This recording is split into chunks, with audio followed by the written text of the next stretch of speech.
All right. Here we go.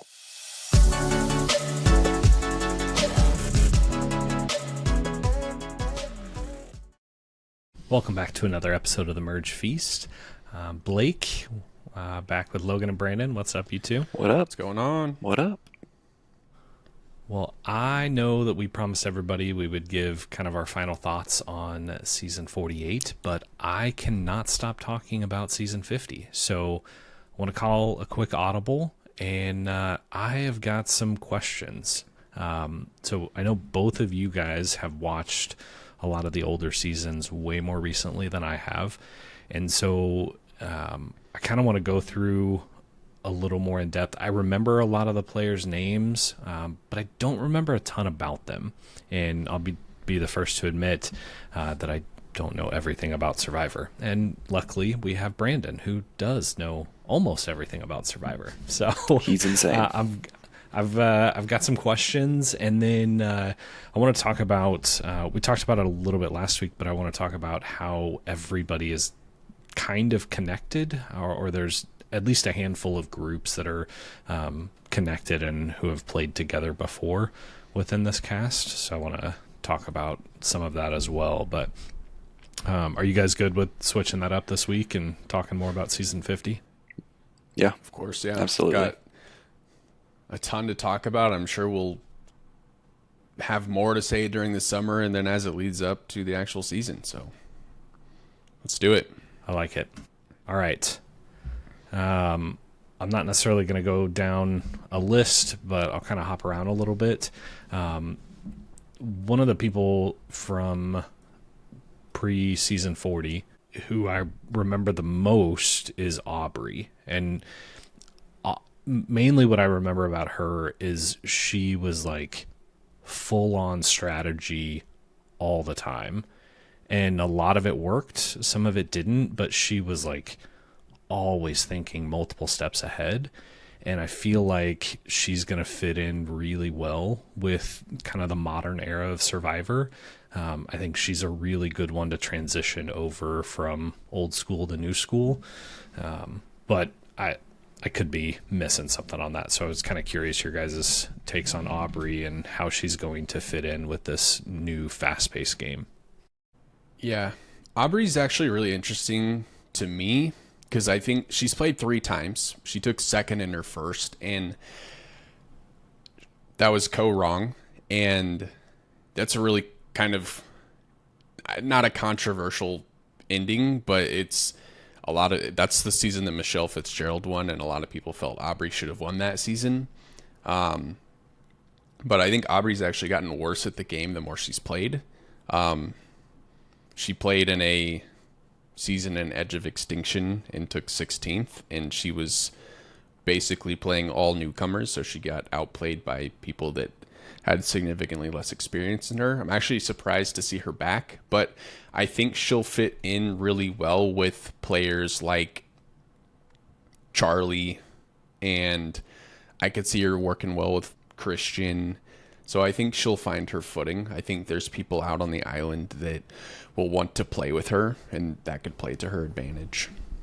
And I don't know if she'll want to, but I could see a scenario where her and Genevieve were the strategic masterminds. I could see that. Brandon, on the season that she was voted out fairly early, 16th or whatever you said there, was she the only returnee on that one? No, there were 3 returning players. It was her, it was Aubrey, it was Joe, Challenge Beast Joe, and then Kelly Wentworth was also on that season. Gotcha. Because I feel like sometimes when somebody's returning with a majority of the cast being new, I almost feel like it targets more on those returning players and like to get them off quicker. I don't feel like always is that case, so I wonder if maybe that was part of that, and maybe she is still a decent player. Yeah, and it's been long enough that she's played that she can look back and be like, okay, these are the things I did wrong, Yeah. and this is what I want to bring into this new season. But I think the biggest, and this kind of goes for all of the old era players, is they're coming into the new era. The new era is a significantly faster paced game than the old era. There's so much less downtime in a 26-day format versus the 39 days. So I'm actually very interested in seeing how the 12 old era players navigate that. I think some of them will do really well, but I think there's some players that I can think of specifically that are going to struggle with it, which I know we'll get to. Yeah. Do you think more old school players are going to struggle than not? I think there's going to be, I think it's 50-50, honestly. I think that like Colby and maybe Stephanie will be a little bit interesting. Ozzy, I don't know, because Ozzy's kind of a pretty straightforward player. He's not like I'm a provider. I'm going to help the tribe win, and then goes on like individual challenge runs. So I don't know how he'll do with a Beware advantage. The thought of Colby trying to navigate a Beware advantage is fantastic, or just anything. But I don't know. I think it might just be like somebody like Jenna, who Survivor Borneo representation. She played Survivor Season 1 and Season 8. She's never played Survivor when advantages are in play. That's foreign to her. Wow. So I didn't even think about that. Yeah. Yeah. And I don't, but that might be the fact that, number one, it's been so long since she's played.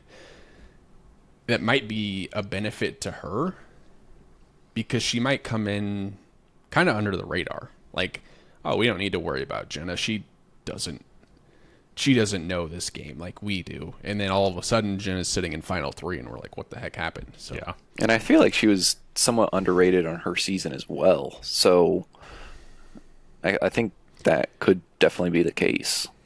Yeah, I did not realize that she had played before any of the advantages. Are there wild. anybody else that had played before the advantages and didn't play after that that's on this list? No, I think Jenna is the only one that is pre-advantage Survivor, because I think, and not 100% certain on this, but I think the first time hidden immunity idols were introduced was in Exile Island, which was Cerie's first season, Panama. Again, not 100% confident on that, but Okay. but she's the only one Yeah. that doesn't know advantages. It was her gameplay, or the gameplay at that time was get in the correct alliance, basically. Like, And I guess Stephanie probably does on just from Palau, because Palau was before that, wasn't it? yeah, but she played heroes versus villains. Right. So So there she's were- got experience in both, though. Yeah. Oh, yeah. She's got experience in both. You're right, and same with Colby. Yeah. Colby's done both. But if you look at, like, I think of like Boston Rob. I just recently rewatched Survivor Redemption Island, and he was multiple times. He's like, I have to be the one to get the hidden immunity idol. I can't let anyone else get advantages, because last time I played, I got burned by this advantage, and it's making me paranoid. Yeah. So I think those old school players are gonna just, with all of the advantages and the journeys and the risk of vote and all the elements of New Era Survivor, I think some of them will do fine. I think most of them will do fine, but I think some of them will not be able to cut it. Yeah. I do like that it's all returning people, so there's not necessarily a bigger threat other than obviously the winners. But just because you're, returning doesn't paint a bigger picture on your back. Yeah, I think there's two players that probably aren't going to do very well as far as how far they get into the game, and I think that's D from season 45 and Kyle from 48, just because they're the only two winners on the tribe returning, which I think that stinks. I would argue Survivor 50 probably should have been no winners, because I think you see it where winners get targeted. Yeah. Yeah. Unless you're Sandra, then you win twice. But I think D's probably played the best winning game in the new era. Yeah. Completely ran Survivor 45, had a strong alliance that they kind of played off like it wasn't all that tight, but they were pretty tight. And then obviously we just saw Kyle's gameplay. I was going to say, So D was, yes, obviously she has the win, but she has the resume of like gameplay. So obviously a big threat there. So it's just kind of a double whammy in her situation. But Well, back to some of the old people, and we kind of mentioned her, but Stephanie is one that she's one that looks incredibly familiar, but I don't remember much of anything about any of her gameplay. And so, but I know she was obviously somebody stand out because like she's just such a recognizable face. But I'm curious if you can give me a refresher on her. yeah, so Survivor Palau, she was the last person standing in her tribe pre-merge. Her tribe got decimated by the opposite side. It was her and Bobby John left. And then it was her and Bobby John. I feel like Logan, did they do a fire making challenge? yes, Is that what they I did? believe they did because there wasn't a way, because obviously vote, there's cancels out. So the only way to do it was fire making. And I think that was obviously first time in ever like Survivor history, and only time, right? At that time, I mean, because I don't know if there's ever been just a solo person left on a tribe outside of that one. Yeah.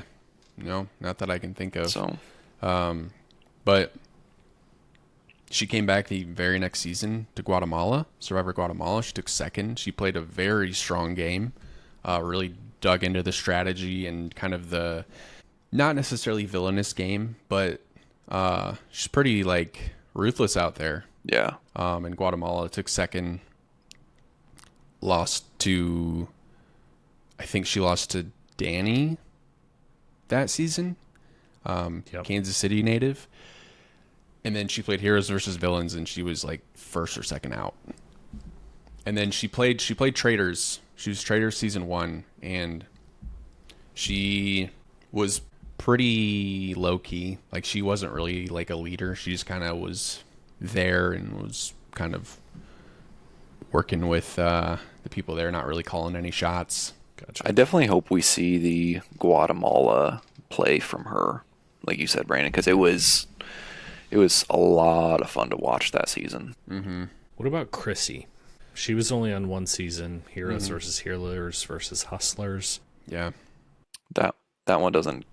She's not super familiar for me. That is the season that Final Four fire making was implemented. That's the season that Ben won. And another big controversy is people feel like, production wanted Ben to win, so they added this random fire making challenge to give Ben an opportunity to win. Ben gets in, Chrissy loses, and so on. Chrissy was really good. She was really dominant. People have been wanting her to get a second chance for a long time, so Yeah. I think she's a really good returning player for 50. Yeah, as soon as you said that was the one that Ben won, and I just looked up the cast, a lot of that came flooding back to me. That was a good season. Yeah. Okay. Yeah, I'd kind of forgotten about her. Let's see. Who else? There were two others, I think. Before we started recording, you were reminding us about Angelina. And just, I don't know, if lack of self-awareness, but what did she do at Tribal? She like voted somebody out pretty ruthlessly and then asked for her jacket. Yeah, she voted Natalie out That's right. and then Natalie. was like, hey, Natalie, can I get your jacket? Natalie just straight up ignoring her. Can I have your jacket? Okay. And I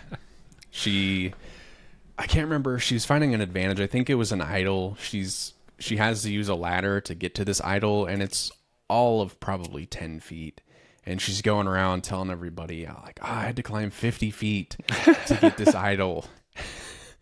And there's like, it's a little fuzzy, but they do, I mean, you've seen it, they do Rice negotiations, and she negotiated Rice, and she's like, I'm such a hero, like I got Rice for the tribe, and all this, like just a little bit. I don't know if I would say lack of self-awareness is like a good way to describe it. Like just funny. She's already like a Survivor legend just because she has 3 just really goofy moments in one season. And I don't know, like when with players like her and players like Coach, she's not near. Coach is like a caricature, but I don't know if she's gonna lean into her David versus Goliath persona or if she's gonna like play a completely different game. But another player in Angelina that people have been begging to see again, so she'll be great. Speaking of Coach, how can you forget him? Oh man. But I was watching a clip, and maybe one of you guys sent it to me, but I think he was at Tribal Council and was talking about all these near-death experiences that he had and how he had been like attacked by this shark and like chased down by this uncontacted tribe in the Amazon and like he was tortured and kidnapped, and it was like I had forgotten about some of that, and it just pure gold, TV gold.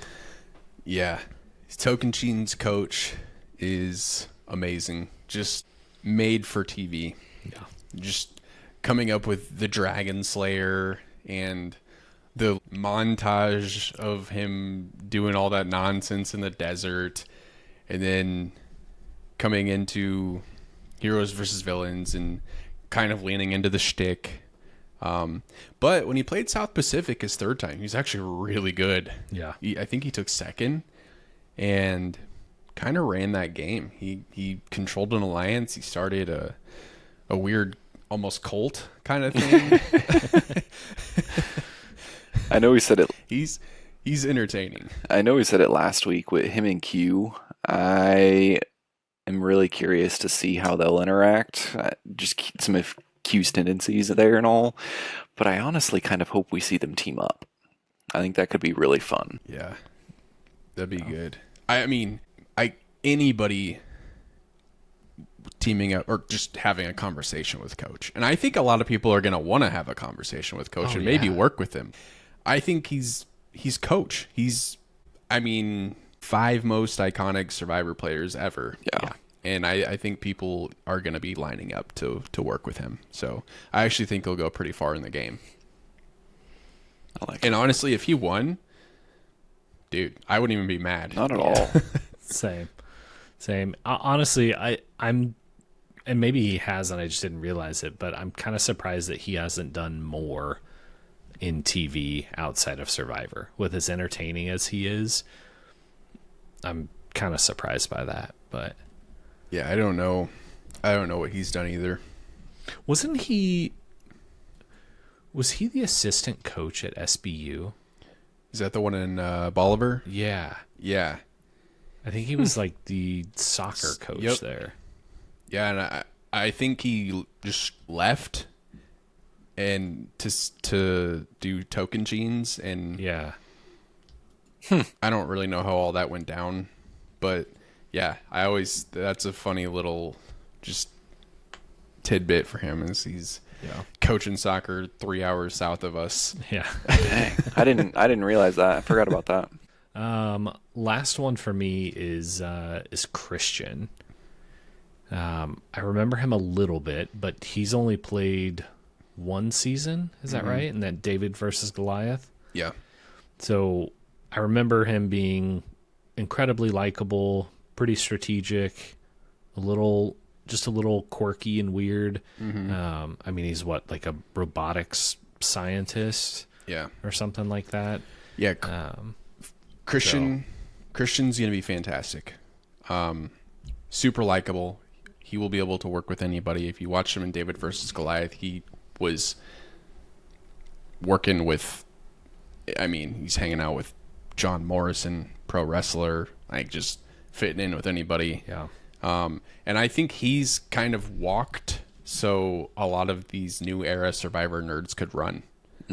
So I think he's kind of he's not the first Survivor nerd. I think Cochran's up there. There's probably some others that I'm not thinking of, but Christian's kind of like if Christian's first time playing was in the new era, you'd be like, oh yeah, that makes sense. Nice. I mean, that's really all that I don't remember that we haven't talked about. The only other one that really intrigues me, and I have no idea like how he's going to play, is Colby. Colby in my head is a much better Survivor player than what I think he actually is. And I think that may be because when he was in Australia, like he was just such a dominant challenge person. He's a challenge beast, likable dude, but he's also 51 now. Yeah. He's first off, I mean, he lost Survivor Australia because he brought Tina. He shouldn't have brought Tina. Mm-mm. And if he didn't, he probably would have been playing Winners at War. Yeah. I don't fully remember his All-Stars gameplay, but I remember his Heroes versus Villains gameplay, and I just was like, he's washed. The game has passed him by. So I'm actually a little surprised he's on the cast, just because I think New Era is such a fast-moving game. And I don't know. To me, Colby's going to be kind of a fish out of water, I think. And honestly, he might go far because of that. Like, he doesn't even know what he's doing. So let's work with him. He wasn't even good in challenges in Heroes versus Villains. So do you see a situation where him and Joe team up at all? I could see that. Him and Joe, Jonathan, Ozzy, Kyle, Ozzy, yeah. And like Brandon was saying, I think the biggest thing he's going to struggle with is the pacing and the strategic side. Especially, his first season, he made it really far to the final, but the strategic side and thinking ahead, I don't think was there. I mean, even to the sense of taking the wrong person to the final. But I just don't think he is going to be able to keep up. And I hate saying that because I do really like Colby. He's the first hero. Yeah. So you don't. I want him to do well, but I just don't know how it's going to go. Yeah, it's like seeing like your favorite athlete. Like, okay, it's probably time for them to retire, and that's kind of like Colby. Yeah, that's a good way to put it. Okay. I was thinking of Salvador Perez when I said that, unfortunately. Yes. So, Brandon, you sent us a post on Twitter. It kind of shows who everybody is connected to by who they've played with in the past. And there's a couple little groups of 2 or 3, and then just a jumbled mess around Cirie. Like, I feel like she's played with so many people, and she's obviously played the most, but I don't know. It was kind of interesting to see. I look at it and I'm curious, like, some of these players have connections, and then you have players that don't have connections. You have Jonathan from season 42, Chrissy from season 35, and then Genevieve from 47. They don't have anybody. Is that an advantage or a disadvantage? That was my thought. Exactly. Is that really going to hurt them? I don't know that it will, just from the standpoint that by them not having any connections, that's their connection. So I think those 3 can bond pretty easily on saying, hey, we don't have anybody else. You guys want to do something? And I think that lack of connection could be what draws them together. So I kind of put them in a group on their own. Some of that, though, also depends on what tribe they're on. They could all be on completely different tribes. Obviously, at merge if they make it, but completely different tribes are all on their own. I mean, I definitely think it could be a disadvantage, but I also think some of that there is an advantage there, because if you don't have a connection with anybody, and say there's a couple people on one tribe that have a connection and it's just random, that one person is always sought after. I mean, for a number. And Jonathan, I think he's going to be gravitated towards for strength. I mean, he's not going no. anywhere. Genevieve is so strategic. I think she's going to be fine. And then the way you guys have Brandon spoke about Chrissy. I think she'll be fine, even if she is on her own. I don't think it'll be a huge hindrance, but it was in my back of my mind wondering it as well. Yeah, I do wonder though, because they have everybody has the connection of they've played together, but I also know like Survivor players, former players, all seem to have at least met, if not have good relationships with each other. That's so true. I almost wonder if, Genevieve hasn't played with anybody, but she knows pretty much every new era player and has some form of relationship with them. And you know how returnee seasons go anyway. You saw it in Winners at War of the alleged poker alliance and just pregame alliances, Survivor All-Stars, where like they all made pregame agreements and none of that got stuck to. So there's going to be some stuff that gets brought into the game that may or may not come into play. Yeah. I didn't even think about that of, like you said, them all getting together afterwards or watching it and just being all connected. I actually think I saw a photo the other day of Genevieve and Emily in D's season. I think I saw a picture of them two together the other day. So like just different connections, like you said, they're always getting together outside of it. But yeah. Speaking of Emily, her whole... How do you think she's going to do? Because her whole... For me in 45, I don't really remember her gameplay. I just remember... I hate her. Oh, no. She's actually pretty cool. Like, just her having a whole redemption arc. Yeah. I think towards the end of the season, though, I feel like she was definitely being fairly strategic and working some plays and all.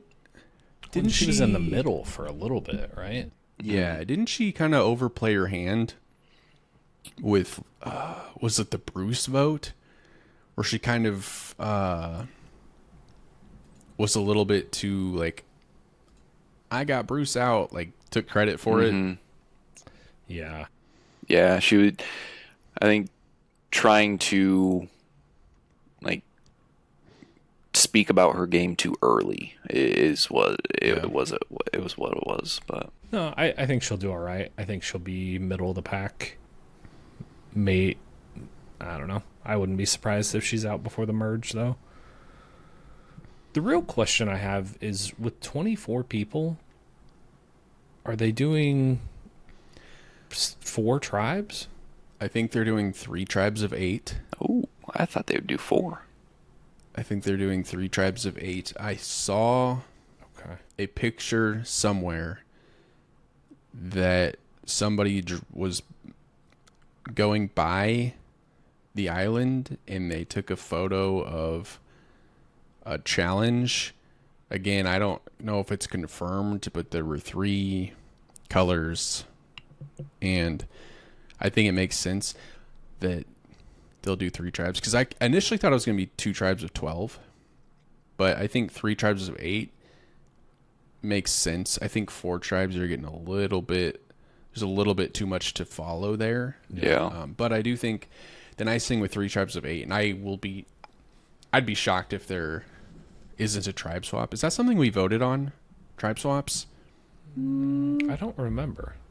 I don't think so. Well, if we didn't vote for it, I'd be surprised if there isn't one. Like, if it goes poorly for a tribe, but let's say that a tribe of 8 loses 2 in a row or 3 in a row.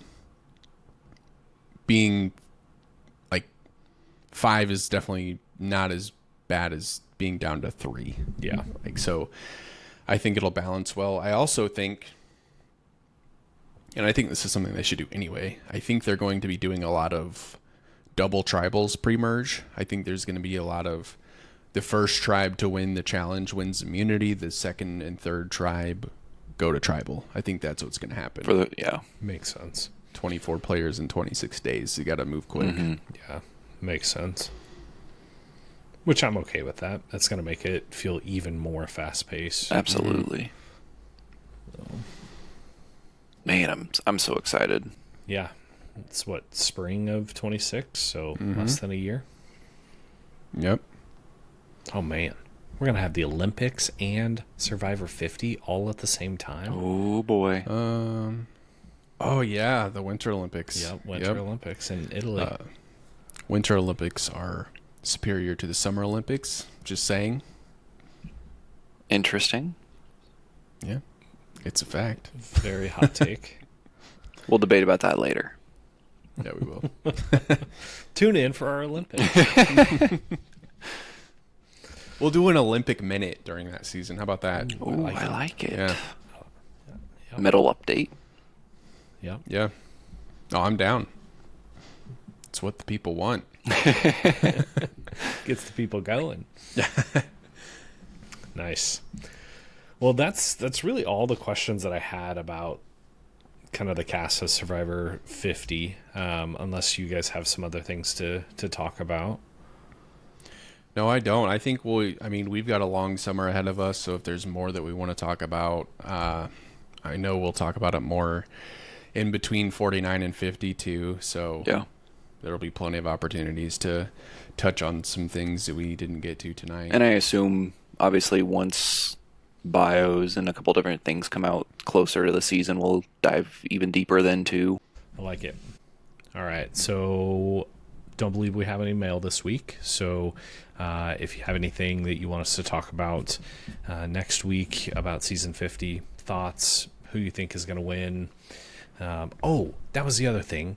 I saw a poll, and Brandon, you may have sent it out on who people think the winner is going to be. And we all, or at least a lot of us, I think Brandon and I voted for Genevieve, but she was like the heavy favorite. Mm-hmm. Like everybody was like 12% or below, and she was 17 or 18%. Yeah, I'm pulling it up now. I think Logan sent that graph out. Yeah, so based on the people voted, the top three, Genevieve was 17%, Charlie was 8%, and Joe was 8%. That's wild. But you and Brandon chose Genevieve, and then I chose Charlie, so we were all kind of in line there. Well, I'm very curious to hear what everybody else thinks, so feel free to email us. We'll have the links to all of the socials and everything in the show notes, so tune in there. And I